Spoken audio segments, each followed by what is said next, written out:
Okay, we're live with Parker Bonnell. He is applying for the executive assistant job, and um, what we're looking at right now is we give assignments to people that are prospective factory farm members. So Parker worked on getting our Kickstarter campaign finalized because we have a gift structure, and we want to make T-shirts and DVDs. Okay, here Martin is calling, so I'm gonna hang up in a second. Hey, what's Yeah. up? Hey. Hey, do we have Parker on there? Yeah, we're live recording, so I'll hang up and I'll call you both. Okay, excellent.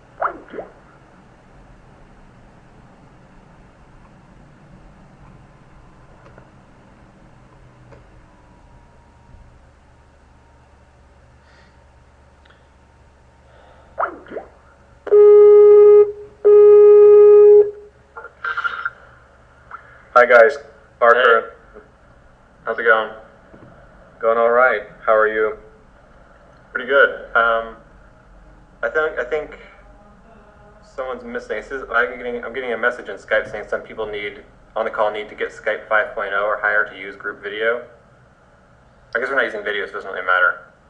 Yeah, Martin needs to Let's see, upgrade. is video free for more than two people? It's a new feature that they're competing because Google Plus allows it, so I think they're upgrading and allowing that now. Oh, really? Yeah. Okay. I just installed the new update this afternoon, so I'm guessing that's what it is. Okay, sounds good. Hey, sounds good. Yeah, sorry for the delay, Parker. We're like, man, the recruiting does take a lot of time to talk. So, Yeah. what are we trying to cover right now? So, as far as we know, I mean, Parker, we're pretty excited about you and want to go forward. And what are the main things to cover? So, I guess the assignment, maybe?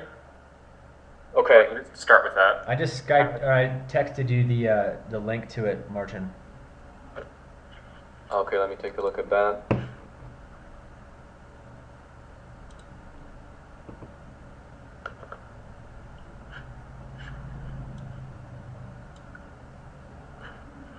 Yeah, I shared it so that both your email address, Aaron, and the open source ecology at Gmail address can both edit it. Okay, I think you have to actually go to joseph.doolittle@gmail.com because, Okay. let's see, can I edit it? No, I can't. I can't edit do that. Yeah, do the joseph.doolittle one. Okay, Is it Joseph underscore score Doolittle? Yeah. Or, okay. yep, DOLITTLE. Alright.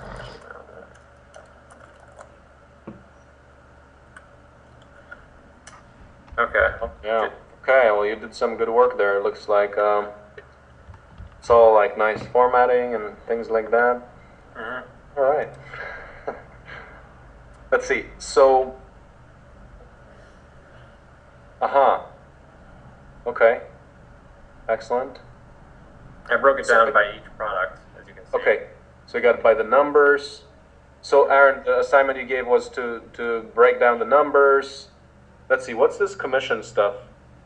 That tab or that section is looking at an example situation of like selling something on Cafe Press, using the cheapest T-shirt, which is $9, and then showing you what it would cost based on each. So if you do 100% commission, it's twice the cost. If you do $1,500 commission, it's $144. And then it shows you what your profit would be. So we essentially helps you choose what price you want to set the like the T-shirt at and various other things. So he looked into selling the T-shirts online through an online vendor. Cafe Press, Shirtland, and Amazon. Wait, let's see. What's Shirtland? That's from Amazon. The Shirtland one, if you go to the T-shirt tab, that was just for the Kickstarter thing because they would deliver it essentially in bulk to the organization, and then you guys would have to mail it out to all the various Kickstarter people. They don't do you can't do it in like an online store with them. You have to use a different, like Cafe Press is the kind of company where you can design it and then you can sell it through their website. How do we want to integrate that? Do we want to get that all here? Because I think for the T-shirts, we basically wanted to send the T-shirts, little magnets, and and stickers all in one package, since I guess it doesn't make sense to do it from 3 sources. Yeah. So what I was thinking was for the stickers, magnets, and T-shirts tab, each of those deals with the pricing for just buying them in bulk and getting them sent to you, and then having you guys would have to bundle them and then send them out. And then the quantities and vendors is just focuses specifically on like, you know, post Kickstarter selling stuff online to other people who might be interested. So we want to go with Cafe Press. For our online sales, yeah. Because they're the only company that sells a big enough diversity of items that you'd only have to just be like a one-stop shop. You wouldn't have to find multiple websites that sell their own things, and they seem to have the best prices. I looked at a couple others like Zazzle and like Spreadshirt and things like that, but Cafe Press seems to be the best, you know, bang for your buck. Yeah. You know, the magnet is a different thing. It's a punch out and a little super magnet that we make here. Okay. We're actually the magnet assembly fabricators. Yeah. We use the punch outs from the Ironworker as our little treat. Okay, so Aaron, do you think Parker has passed the test? Yeah, absolutely. Okay, that's awesome. Yeah, okay, let's move on then. So this looks good. So I guess we should talk about the details of pursuing this later. But for now, let's talk more about actually having you here. So let's see, Aaron, where are we going with this here? So what are the key things to... Okay, maybe let's hear from you, Parker. What is your availability? What do you see your job description being? And how do you currently imagine life at Factory Farm, so that we can clarify? Wait, what was the third bit there? What do you think it's like to live at Factory Farm? We want to make sure that you know kind of what you're getting into as much as you can. Well, in terms of availability, the most ideal for me would be essentially the beginning of July. July 1st if need be. In terms of what I could see myself doing, to start off, I mean, until I become more familiar with the organization, I'm sure I could do at least like helping with sourcing of materials, like with these T-shirts, things like that.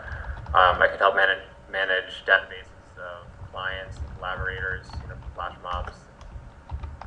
Help do financial analysis, cost benefit, life cycle costing, things like that. So you can compare like the cost of, you know, your life track with other trackers, and you know, have detailed numbers of the cost breakdown of one versus the other, which you have some of already, but I think it could be developed a bit. I could help with collaborating on directions to take in terms of graphic design, both for like outreach material, like for the instructional guides. Does that cover a good number of things, or? Can you do the financial updating too? Like you can do bookkeeping? Yeah, I mean, I'm no accountant, but I can do some financial analysis. I imagine that we would have a board. Basically, board of directors have a treasurer, and he's the head of the account or financial committee. So you would have someone who oversees that, who's a pro, but you would maybe basically be doing the financial reporting and bookkeeping. Okay, I mean, so if anything's spent, you just keep track of it roughly. Yeah, but you know, like Aaron, at the same time, the biggest need right now is documentation and blog posts, and like I would see like the biggest need would be emails. Yeah. Like respond to emails. I mean, is that like? Tell me how you feel about it. It's like, I mean, in some way, it's just like it's kind of like grunt work in some way, but I mean, in another way, it could be quite exciting because you'll see a bunch of like diverse, exciting content coming through. Like, yeah, I think that would be, I mean, appealing. It's not just like responding to the same email every time.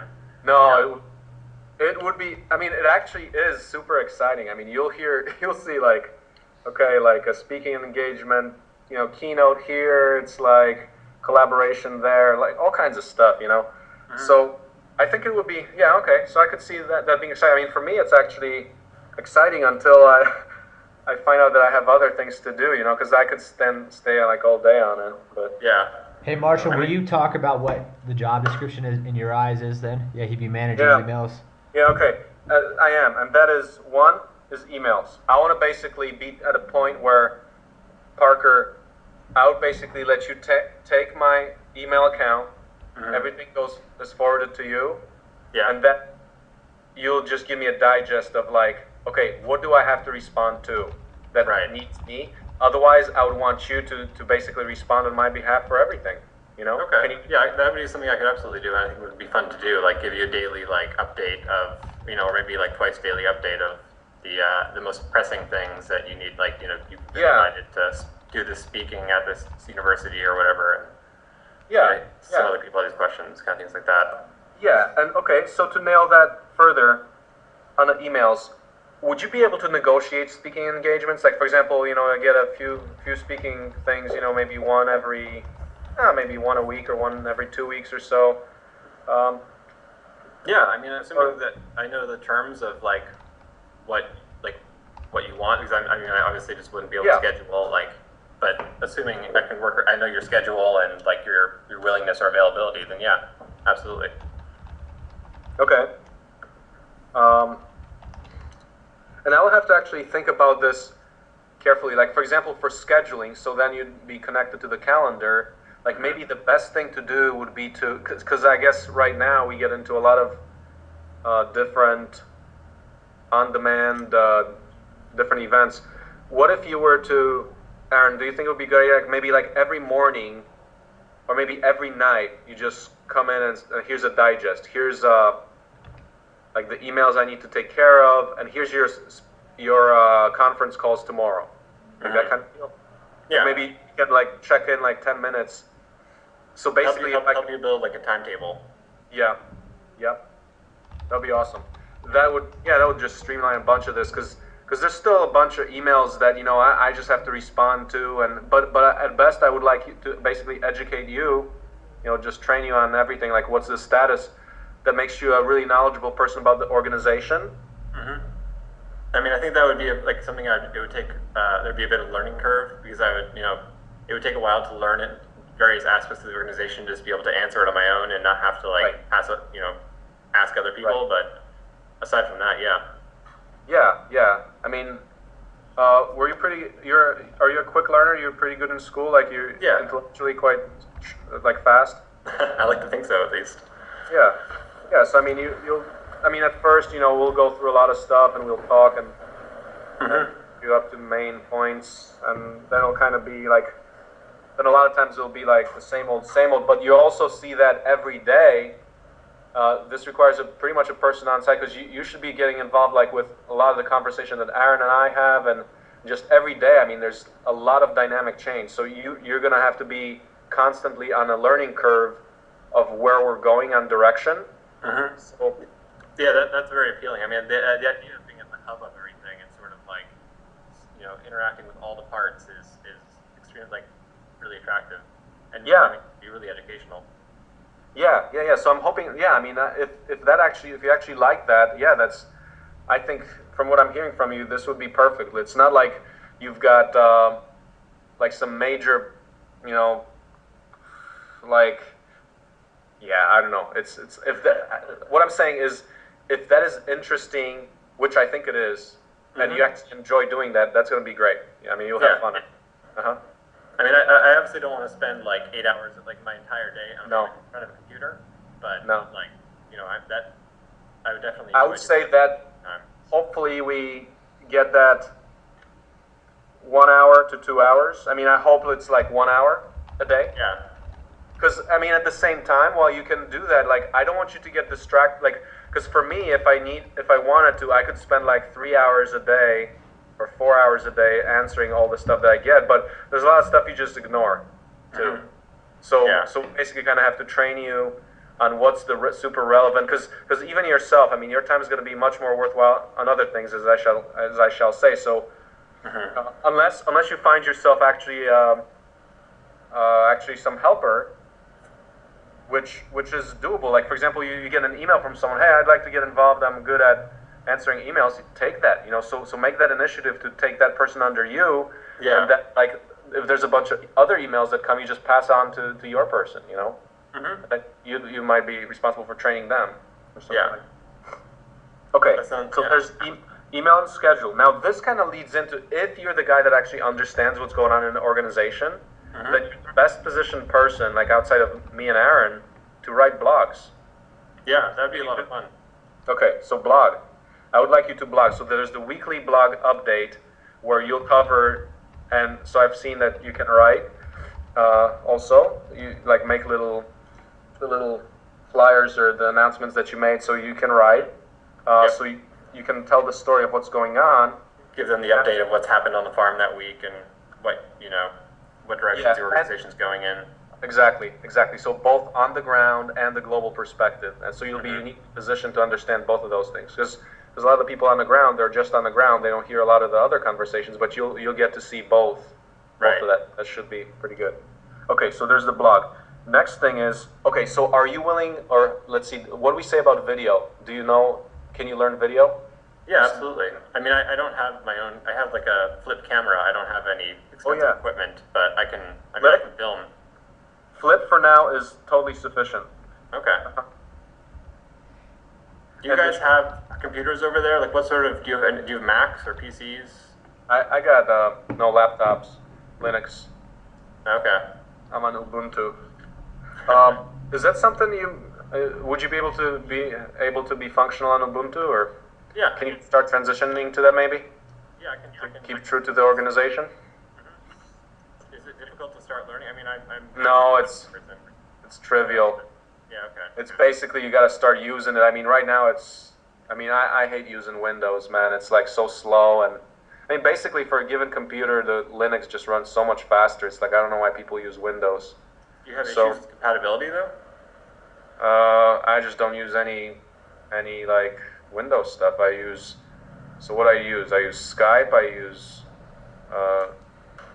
browser. I guess my question is there a video editing software for Yeah. Ubuntu? Yeah, Okay. there's Kden Live. Kden Live is quite good, and Cinelera is quite good on. In fact, I mean, I'd love it if you were to do that indeed, and at some point, like once you've got a month or two experience on it, write a little tutorial on how to do that. Mm-hmm. Okay. Because Ian did that for standard software, but we want to generate material that focuses more on the open source. I mean, Right. yeah, I mean, those capabilities are, I don't really think there's an excuse for to be doing too much Windows these days. I mean, I think there's just about an alternative for everything, like including web design and all this kind of stuff. And for anything that you need, I mean, you can pretty much. You could do dual boot. Can't you run Windows within Linux? Yeah, you could. There's Wine. So, for example, I use SketchUp in Wine. Okay. Emulator, and you can use also dual boot. You can actually, my computer here is like the other day, I didn't have a means to run this meeting software, so I booted into Windows like for the first time in 3 months. Okay. But- So I'll figure out how to set my computer up so I can dual boot into Ubuntu or Windows. Yeah, that'd be awesome. Now the thing is, we're low energy here, so you have to have a laptop, no desktops. Yep, I have a laptop, and it's actually a low energy laptop too. So Awesome. Mhm. What's the screen size on it? like 13.5, and has an LED screen, so it uses a lot less juice than a LCD. LED. Oh, no way.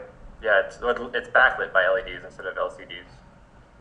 Oh wow. What's the energy usage of that computer? I honestly don't know offhand.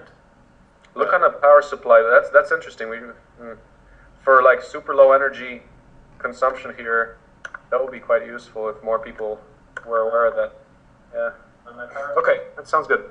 Okay, so you can possibly learn video editing. So here's what I would like you to do. If you could do emails, schedule, blog, and video documentation, that would be more than like full time. Yeah, that'd be a great start right there. Yeah. It says output is 19.5 volts. Holy cow. 19.5 at... Wait, what's the input? Amps and volts? Input is 100 to 240 V, and then it has like a little tilde, and then 1.5 A. 50 Okay. to 60 hertz. Okay, and what's the output? 19.5 V and then like the line with and a bunch of dotted line 4.62A. 4.6 amps. So about 100 watts. Let's see, what's mine here? Mine says.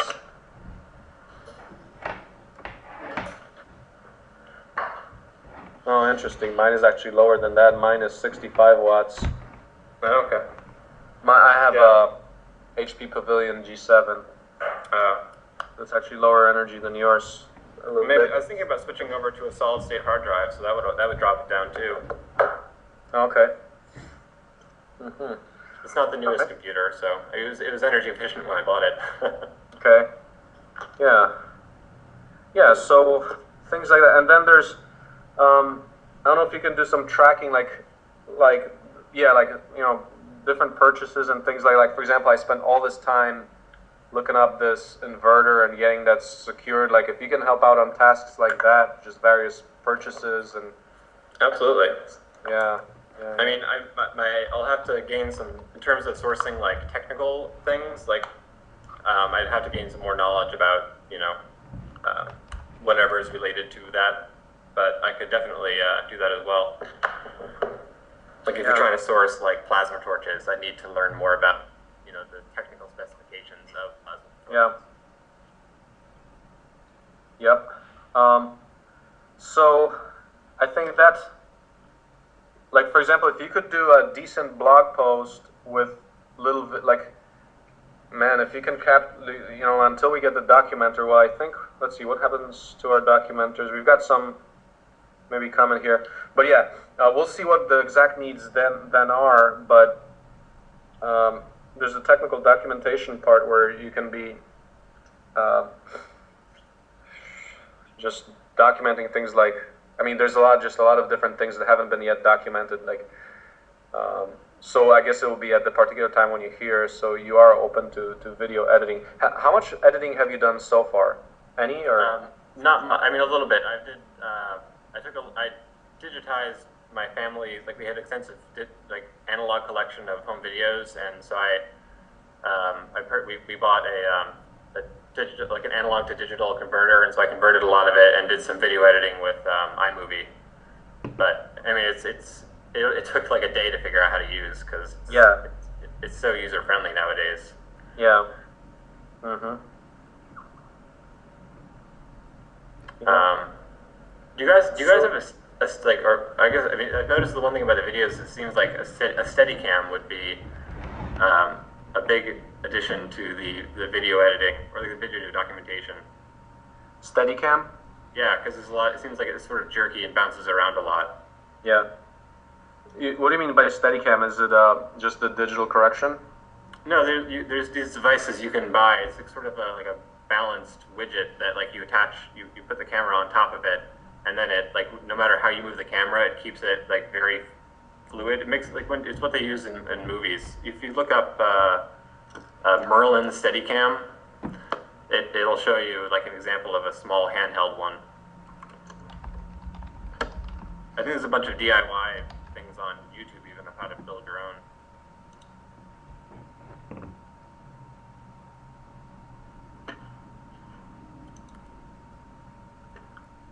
Let's see. Oh, I see. So the way you hold it, basically, it allows it to move less. Yeah, it's like on a ball bearing, so the counterbalance on the bottom keeps it like straight and level. Oh. What if you want to point it down? I think you just point the camera down, but it does it like fluidly. Uh-huh. So you can still do that. No, interesting. Okay.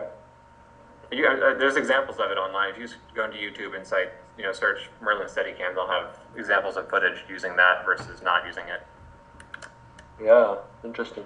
And what was it that you pointed us to regarding that 3D pictures, just pictures into 3D CAD?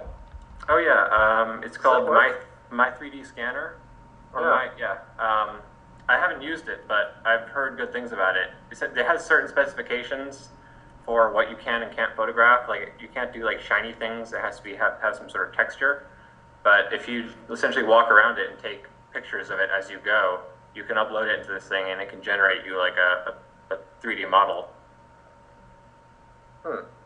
You think that would be relevant for actually getting 3D models of the things we have here? Like, can it be, so we have this, say, this heat exchange coil here, which is like a foot, you know, a couple of feet by 1 foot. Would that work at that scale?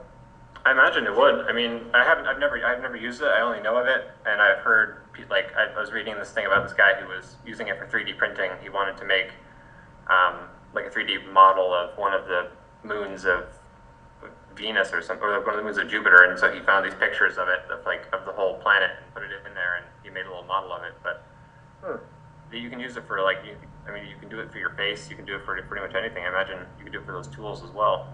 How many shots do you need? I'm not sure. You'd have to browse the website, and you know, they have all the details there. Yeah, interesting. That'll be tutorial. So.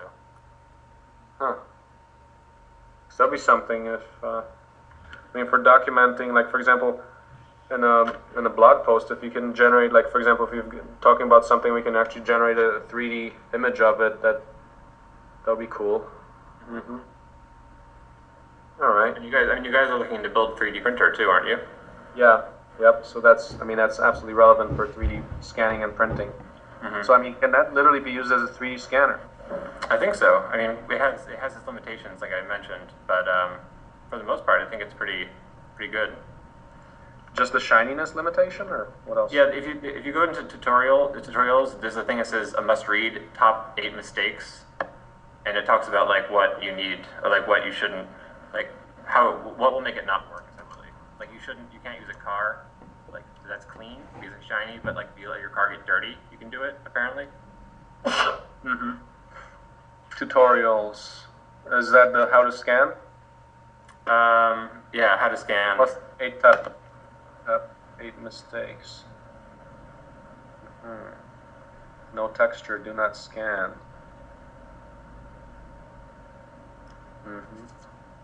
Never use turntable.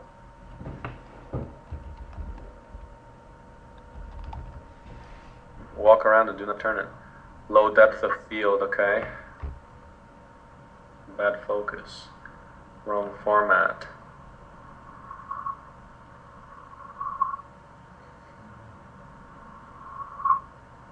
Yeah, that's a nice little... Are they selling that, or how are they monetizing it? I think it was developed by university. Like they got a big grant to do it. Oh, no way. That Yeah. looks really useful. Yeah.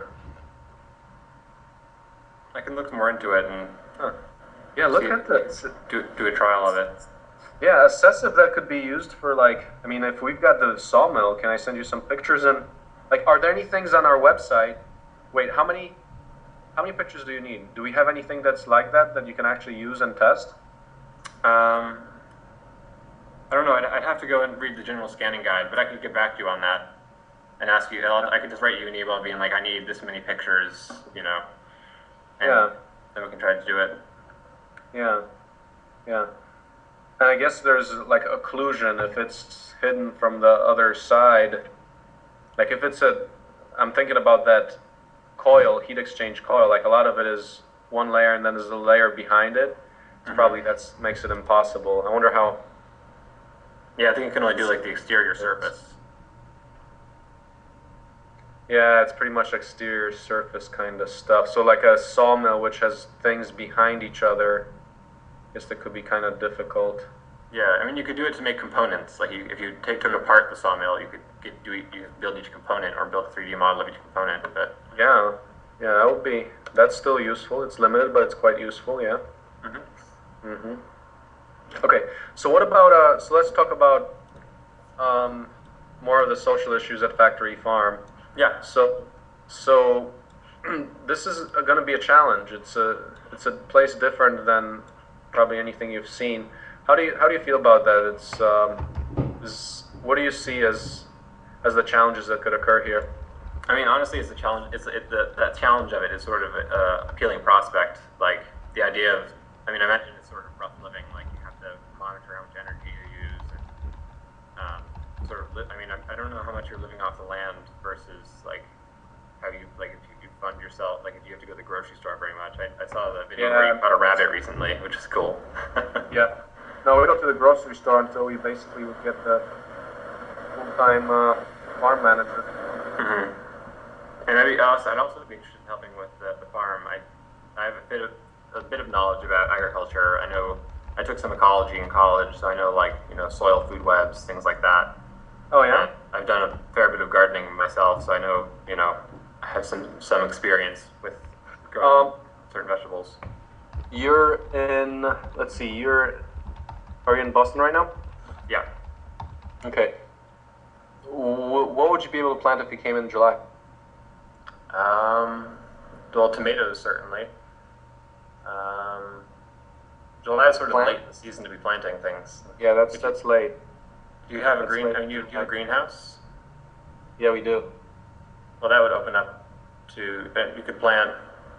I could plant some like beets and you could do Carrots. other yeah, like you could do, well, carrots take a long time, but you could also do like lettuce, spinach, Swiss chard, because like those are good things to plant sort of right when it's like hottest, because they're good in cool weather. So when they start sprouting, like you can do them in the beginning of summer and at the end of summer. So those would be like leafy greens, like things like that. You got it. That's some right ideas. Yeah, that would be cool. And you also said that you definitely want to get your hands on in the workshop. Yeah. So I mean, between those three things, I'm pretty sure I could keep myself busy. Yeah. Can you work by yourself? Yeah, absolutely. I mean, I have to know what I'm doing. Like, I need to have a clear, defined problem and experience with dealing with it to just work by myself. But I'm absolutely okay with working autonomously. Awesome. So, like for example, if we, say we work in the workshop from 12 to 6, like there will be some time in the morning. It's like if you have an assignment in the garden, it's like I'm not gonna have to get you out of bed to do that. You're self-motivated and all of that. Yeah. Yeah. Yeah. Okay, as far as the challenges, the social challenges that are here, we're looking at actually getting, basically having a session, like a community building session on Saturdays. Do you have any tools for dealing with, or are you trained in any things regarding like the human dimension? I'm good at conflict resolution. Like how's that? Tell me. Well, just the basic, idea, like instead of reacting to things emotionally, like trying to break it down into like, I feel X when you do Y. Like just making, breaking things down rationally, taking the. I feel when because. Like I feel upset when you, like trod on, or like when you do some gardening, like in my section that is, you rip out my, lettuce or whatever. Instead of just being like, God damn it, why'd you rip off my lettuce? Like. You would say, I feel disrespected when you rip out my lettuce. Yeah, it's a bad example, but it gets the idea across. It makes people less defensive when you approach like your problems that way, I find. Excellent. And they're much more willing to engage instead of just like you yelling at them, because that makes them want to yell back at you. How do you feel about let's see, meritocratic versus collective versus autocratic, or like, let's see, top down versus collective versus meritocratic? What would be your approach for governance? I don't like the idea of a single fundamental one way or the other. Like I see there's definite benefits to a meritocracy, but at the same time, like as much as we like to believe, like we're not all created equal, and there are some people, like the collective must work together to help the community. Like my sister, for instance, has epilepsy, and she can't do anything about that. And as a fact, as a cause of that, she can't function and like earn her way in a meritocracy. But at the same time, like people who can should. Like I don't like the idea of people just feeding off welfare when they're really fully capable of contributing. And in terms of like power structures, like I both like and dislike the idea of democracy. I find that mob rule is not always the best way to look at something, or like answer something. A majority rules isn't always having like Yeah. experts in the field of whatever you know thing you're looking at are generally the best at ruling, like committee rule, I guess, if anything. Mm-hmm. Like, would you have any? I mean, because like an executive assistant position, it's basically that I'd be telling you pretty much assignments. Do you mind that? No, not at all. I mean, I'd like to be able the ability to be able to like collaborate as well, but I'm also happy to like build tasks and solve problems. Uh-huh. Yeah. I mean, because there would be a mix of that. It's like, okay, so there's the blog post, but I mean, you can be creative on that. So, I mean, hopefully that would provide an outlet of creative activity. Yeah. Things like that. Then, yeah, I mean, getting involved in some of the builds, because my long-term goal would be, not long-term, I mean, it's for this year, it's that we would actually all participate. And this is a rough idea, but at best I would like to see that we have 8 people, and so you get trained, so you get cross training, and would you be first of all interested in getting, like, basically picking up a skill and then getting tested in, like, say, torching or welding, workshop? Yeah, absolutely. Okay, so you want to learn those things. We'll test you. We know you're good to go. We'd have a production run, and like 8 people would get together, and maybe like 8 more assistants or whatever. So it would be 8, a big team of people, and we're gonna try to knock out 1 CEB press in 1 day. Mm-hmm. Does That that sounds sound? like a lot of fun. I mean, I love doing teamwork as well as like, working on my own, like solving problems on my own. Yeah, So that would be really appealing. yeah. So that's what we're looking at actually, and that way we can actually start showing the example of bootstrap funding the operation. Mm-hmm. So yeah. What does that even mean by bootstrap? Like I keep seeing that term pop up, but I don't know the exact. Bootstrap means like you're picking up yourself by your own bootstraps. So that means independently you're generating the wealth from within. You're not getting grant from somewhere else. This bootstrap is the actual stuff that you're working on gets you the revenue. So we're working on open source technology. We're actually selling it. So we're bootstrapping our own funding. Right. Mm-hmm. Okay, that makes sense. So it doesn't Yeah. have to be just the money you generate from building machines. It can also be the money you generate from raising funds, like raising the like troop band Yeah. donations. Things like that. Well, I mean, I would guess, technically speaking, bootstrapping, I wouldn't call the raising funds, but yeah, in some way it is. But when I say bootstrap, I mean more of the fact that you're doing the physical substance that you're actually generating. So I guess bootstrap, I guess I'm using it just with respect to physical things, not like organizational work. Okay. Aaron, 'Cause what I can do you see- think about it? Yeah, bootstrapping makes sense when you're actually producing a product and selling it and funding yourself by that way, as opposed to going outside yourself for money. I mean, that makes sense. Mm-hmm. But I mean, you're getting that money on the promise that you're going to be doing something. So it's like Yeah. it's not just like free money. Yeah, it's true. That is true. Yeah. Yeah. But that's I must add that, I mean, that could be a very powerful model because we're trying to create a model that can be just replicated wildly by many people, not just ourselves. See, I guess in my definition of bootstrap, I'm also including replicable, because the foundation stuff, like if you get money from foundations, that's not highly replicable. That's a pretty elite source. So it's Yeah. not like bootstrap. I guess I'm implying that it can be done anywhere. But what we said about the foundation stuff, that cannot be done anywhere. That's true. So I guess that's kind of the So distinction. we'd have to be able to find a way to prove that you can build the GCVSO without the initial. Because like we're benefiting from the fact that we're getting money from foundations and things like that to start us off. But being able to do that without it, just having scrap metal and like a couple of materials without any Yeah. funding would make it a lot more difficult. Yeah. Well, yeah, the goal Yeah. is to minimize lower barriers, not get rid of barriers. I mean, ultimately, we'd love to get rid of all barriers, but we're lowering them right now. You're still going to need some kind of startup Yeah, infrastructure. step by but- step. Mm-hmm. Yeah, that sounds good. So, Aaron, do we have more social questions?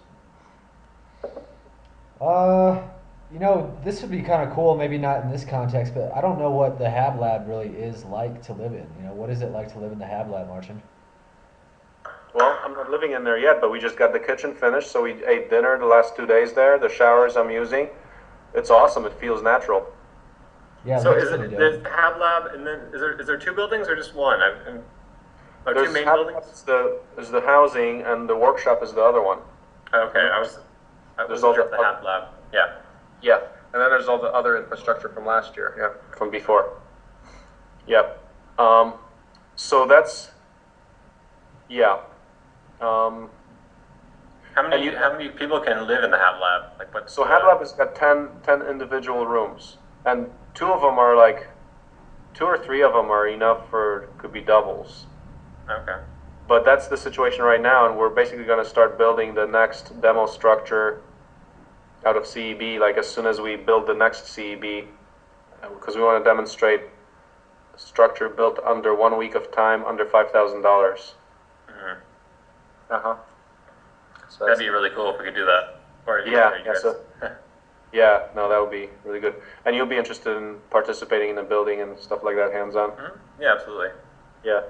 How Um, insulating are those CEB bricks? Like, do you have to They're not- have like hay bale insulation or? Yeah, we've got bales insulation. We just got chopped up straw in there, Oh, okay. insulation. So yeah, it depends how thick you make it. It's like I don't know what the R values are really. Mhm. Forget the R values, but it gets like with 1 foot you get I don't know like 30 or something. Mm. Something like that depends how tight you pack it. Yeah. Okay.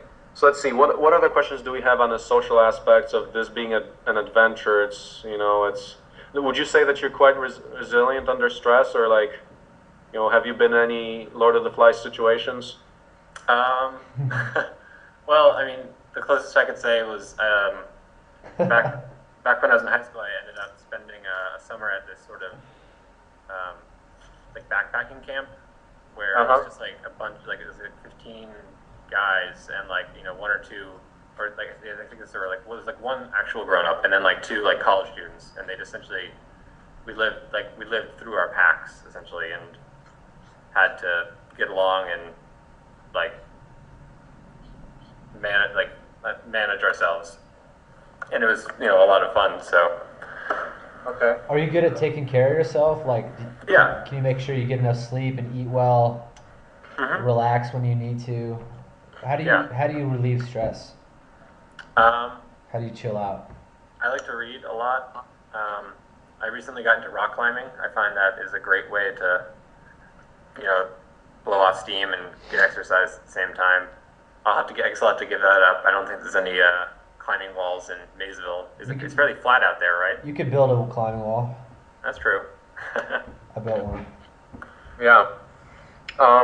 Let's see. What do you do for like? Do you do well by yourself? Like, because we're not in a city.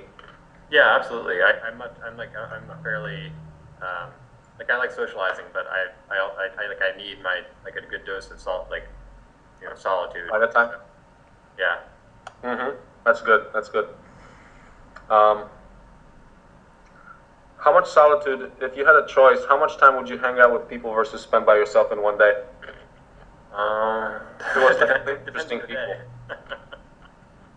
I mean, it does depend on what, I guess on average, like, well, when I'm working, I enjoy working with other people as well as like I'm happy to do both, but I don't know, maybe half and half. It's hard to say. Mm-hmm.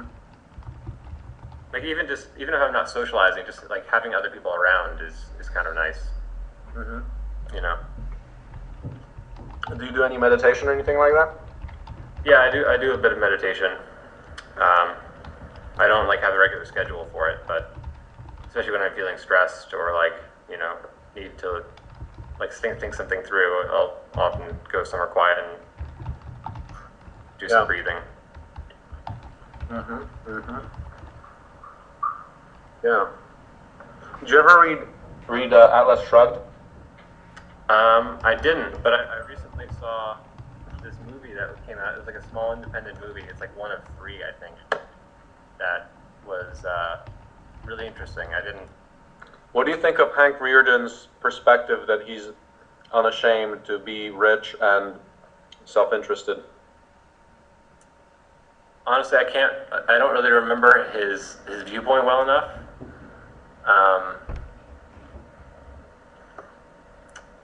I'd have to think about that one to give you a good answer.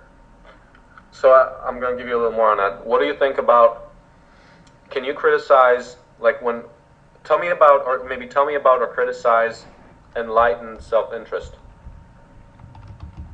I'm all for the idea of like people being like, or having greater wealth than others if they earn it, but I think there is a certain, like if you are benefiting that much from society, there is some sort of obligation to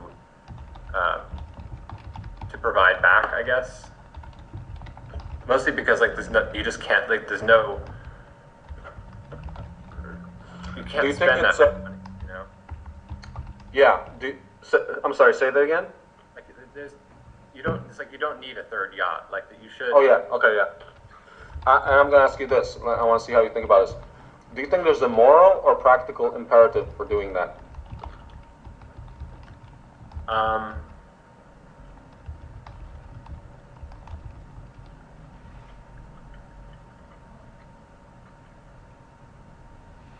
I'd say it's I'm sorry. Let me clarify the question. I don't think I said it right. Do you think that from the perspective of that, from enlightened self-interest, if you just consider that, is that a moral argument or a practical argument? No, I'm not. It's a little bit of, well, I mean, there's certainly an element of practicality to it, What is the practical element?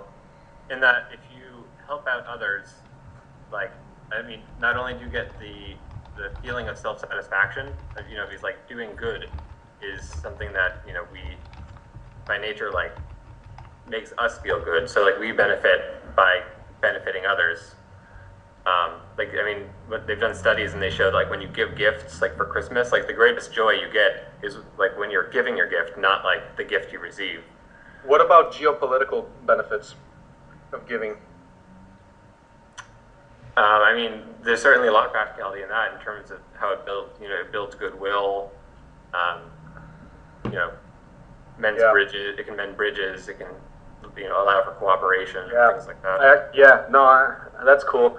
I asked it because so Brianna here, who's here, showed me this thing about the enlightened self-interest, and I felt, this misses the next side, because if you're gonna have enlightened self-interest where you accumulate cash, you're just inviting yourself to be plundered. So for me, it's very practical to be distributive economic, because otherwise people are going to want to plunder me.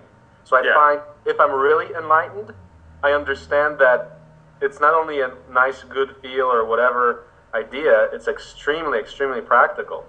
You know? All right, that's just a comment, but that's actually the essence of what we're doing. I have enlightened self-interest. I'm saying, hey, I'm not going to be happy until everybody's pretty much happy. Like, you got to take care of others. Yeah. Because they're going to either rob you or like create a law that like takes away your wealth or something, you know? Yeah, I mean, even I think Machiavelli even like reflects that idea of like, if you can choose between being loved and feared, it's better to be loved, because like you're a lot less likely to end up on the chopping block. And so if you give back, I'm sorry, you cut out a little bit. Say that again. Machiavelli said what? If you can choose between being feared and loved, you should you should be loved, because that you'll a lot less likely to end up on the chopping block. So by giving back and generating love and goodwill, well, that's actually, yeah, that, I guess I wish more people would listen to that, actually. Yeah. I mean, Bill Gates is certainly listening. Well, except that those guys are not distributive in the sense that they first do the plunder and then they give back. I think it's a better idea to, in the process of creating wealth, you distribute that as well. So that's okay. That's true. Anyway, that's philosophical points, but yeah, I like. I mean, does that you guys talk about that sort of thing a lot over there? No, we work all day. No, I mean, it's definitely enjoyable stuff. It's definitely, you can say, yeah. mean, whenever we get a chance to, I mean, these are the fundamental things that actually motivate this work. So yeah, we talk about it. I mean, Aaron and I talk about it quite a bit. So, but okay, so from now on, let's take it very practically. So let's start writing up a contract, and Okay. once you start by writing up what you'd like to do in a day, like based on what we talked about, and I'll try to flesh that out as much as we can, and we'll blend them together. But let's try to get as much detail into that as possible, so that Okay. you can show to me, okay, this is my week. This is how my average week's gonna look, and that means I don't have to look after you like every time. I know that you're just doing great stuff, and you're not like, We have like set work plan kind of thing. yeah. Oh yeah. And also break it down by the hours. I actually wanted to ask you, how many hours do you think you would work in a week? Oh, I'd be happy to. I mean, like, imagine I'd be like 40 plus 50, 60. I mean, I want to go at this full steam. Like, I don't. Is that? Okay. Did someone just cut in? I heard another voice. Yeah, Brianna told me I got to pick up somebody from the airport. I got to go. So let's do that. Let's write it up, get into specifics, and actually put the numbers of hours in there. Like what's realistic and kind of like what you see happening. And we'll do the same. What do most people work over there? Well, I work like 12 hours a day, 6 days Okay. a week. I mean, Okay. yeah, and that's a lot, but I mean, Aaron, how much do you work? I'd say like 50 hours a week. Yeah. Are you at the It factory depends farm on too, what or are we're you doing. elsewhere? You know? There's all kinds of sprinting that you just got to get your back behind too. Sometimes you just end up working all day, Mm-hmm. no matter what. But it's not work in the same sense that anyone else can compare it to. We are realistically making something that could benefit a billion people. It's like Yeah. meditate on the impact, and it's like you get so much fuel behind you. It's I mean, that's a good way to put it. It's not even really work. It's like, Right. it's, your life. Yeah, yeah. Hey, but I gotta go. No, I like it. So Right. let's start writing up the contract and Okay. go from there. So- And put in the dates. So you mentioned July 1st. I mean, be more specific.